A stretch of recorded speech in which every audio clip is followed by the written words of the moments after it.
Salam, xoş gördük hər kəsi. Bugün 7-ci sinif ədəbiyyat dərsliyinə yeni əlavə olunmuş Yoxsul Qoca ilə Vəzirin nağılının təhlilini edəcəyik. Deməli, başlayaq təhlilimizə. Yoxsul Qoca ilə Vəzir hansı janrdadır? Nağıl janrındadır. Deməli, biri var idi, biri yox idi. Nağılımız ənənəvi girişlə başlayır. Biri var idi, biri yox idi. Bir qoca kişi var idi. Bu qoca kişinin bircə sözü var idi. Hər kim səni görsə ona deyərdi: yaxşılara yaxşılıq elə, pislərə öz pislikləri nədir, kifayətdir. Bir gün padşah səfərdən gəlirdi. Deməli, burada biz padşah obrazında görürük. Yolda qocaya rast gəldi, həmin bu qocaya. Padşah çox tədbirli adam idi. Deməli, biz buradan padşahın tədbirli adam olduğunu görürük. Gördü ki, bu qoca özü ilə danışır. Padşah atını onun yanına sürüb dedi: Ay qoca, öz-özünlə niyə danışırsan? Olmaya bir dərdin var. Deməli, padşah at belində idi. Bu incə məqamlara fikir verək. Qoca padşahın üzünə baxıb dedi: Ey padşah, yaxşılara yaxşılıq et, pislərə öz pislikləri kifayətdir. Padşah bu sözü çox bəyəndi. Dedi: Qoca, bu sözü sabah gəlib mənim yanıma salarsan. Sabah oldu, qoca durub getdi padşahın qapısına. Padşah da qapıçılara demişdi ki, bu sifətdə, bu libasda, yəni qocanın zahiri əlamətlərini demişdi. Bir qoca gələcək, onu mənim yanıma buraxarsınız. Qapıçılar da onu içəri buraxdılar. Qoca girdi padşahın huzuruna, dedi: Ey padşah, yaxşılara yaxşılıq et, pislərə öz pislikləri nədir, kifayət edər. Padşah ona bir söz demədi, qələmə aldı. Bir kağıza bir neçə kəlmə qaraladı. Möhürlədi, verdi qocaya, dedi: Aparıb verərsən burada yazılan şəxsə. Sabah gələrsən, bu sözü mənim yadıma salarsan. Deməli, burada padşah qocaya öz tədbirini deyir və necə elədin, belə deyək, nə etməli olduğunu izah eləyir. Qoca möhürlü kağızı aparıb çatdırdı yazılan adama. Gördü ki, çox böyük adamdır. Kağızı açdı, oxudu. Gördü, padşah yazıb ki, hərgah məni istəyirsən, bu qocaya bəxşiş verərsən. Bəxşiş yəni hədiyyə. O adam qocaya çoxlu mal dövlət verib yola saldı. Deməli, bu birinci hadisədir. Bu qocanın bir xasiyyəti vardı ki, əlinə nə düşsəydi, qarşısına çıxan fağırlara paylayardı. Bu verilən mal dövləti də oradaca payladı. Deməli, biz buradan başa düşə bilərik ki, qoca necə obrazdır? Çox mərhəmətli obrazdır. Sabah oldu. Qoca kişi yenə getdi padşahın huzuruna, dedi: Ey padşah, yaxşılara yaxşılıq et, pislərə öz pislikləri kifayət edər. Padşah yenə qələmi götürdü, bir kağızı bir neçə kəlmə qaraladı. Möhürlədi, verdi qocaya. Dedi: Apar, ver adı yazılana, sabah gəl mənim yanıma, bu sözü mənim yadıma neynə sal. Qoca kağızı götürüb apardı sahibinə. Yenə görür, çox hörmətli adamdır. Artıq burada ikinci dəfə yazılan adamın yanına gedir. Bu adam kağızı açdı. Gördü, yazılıbdı ki, hərgah mənim xətrimi istəyirsən, bu qocaya bəxşiş verərsən. Yenə həmən bayaqki məşhur cümlə. Bu adam da dünənki adam kimi qocaya çoxlu mal dövlət verdi. Qoca da bütün mal dövləti qarşısına çıxan fağırlara payladı. Yenə eyni mərhəməti insanlara göstərdi, eyni şeyi təkrarladı. Deməli, birinci insanda da, ikinci insanda da qocanın yanına getdi. Hər iki insanda da hadisələr demək olar ki, eynidir. Yenə gedir, həmin sözü deyir, ona bəxşiş verir. Qoca da bəxşişi neyniyir? Bu imkansızlara paylayır. Sonra bu tərəfdən də sizə xəbər verim. Deməli, bu da oldu ikinci hadisə. Bu tərəfdən də sizə xəbər verim padşahın qapı vəzirindən. Bəli, burada bizim vəzir obrazımız var. Biz nağılların çoxsunda vəzir obrazın müşahidəsi oluruq. Dərzi şagirdi Əhməd var, amma oradakı vəzir obrazı mənfi obraz deyildi. Amma bu nağıldakı vəzir obrazı mənfi obrazdır.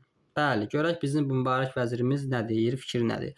Bu vəzir çox alçaq adam idi.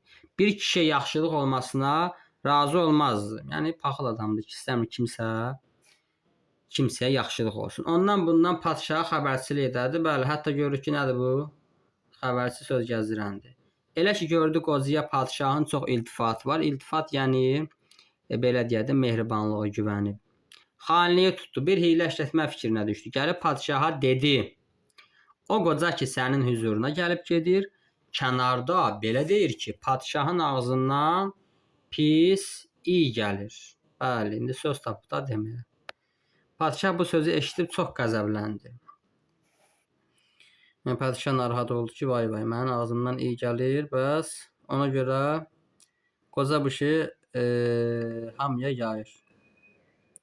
Yəni bunu özünə bir böhtan kimi görür. Həqiqət bu qoca sözü demiş olsa, mən onu elə cəzalandıraram ki, başqasına da ibrət olar. Amma qocadan belə nalayiq söz çıxmaz. Çünki padşah qocanı tanıyırdı. Vəzir dedi, bu işi imtahan edərsən.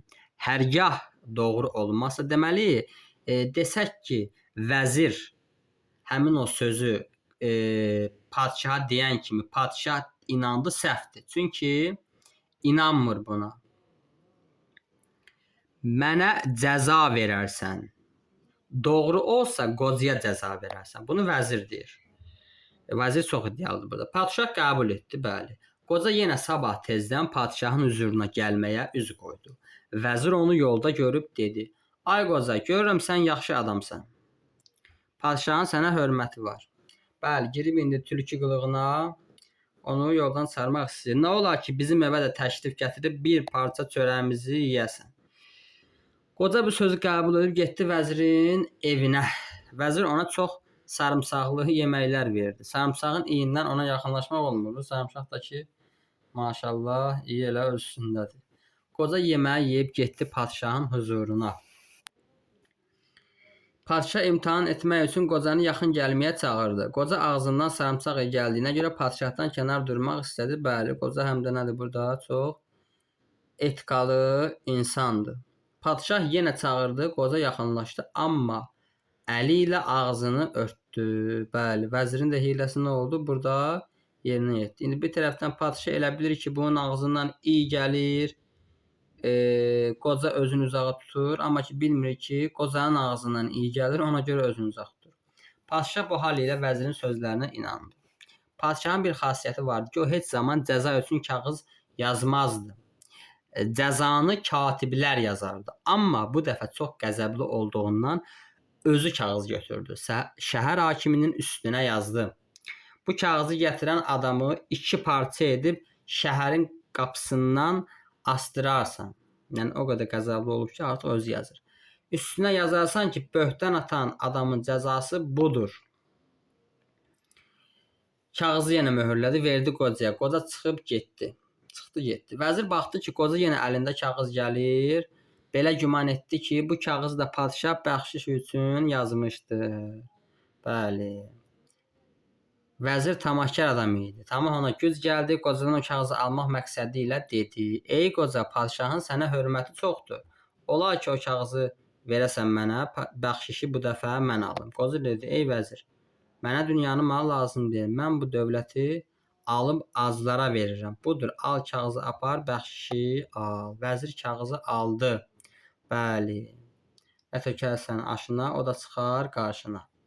Düşdü yola, çatdı şəhər hakiminin yanına. İndi bu vəzir sevinə-sevinə gedib ki, ay hay, bəs şəhər hakimi mənə çoxlu pul, var dövlət verəcək.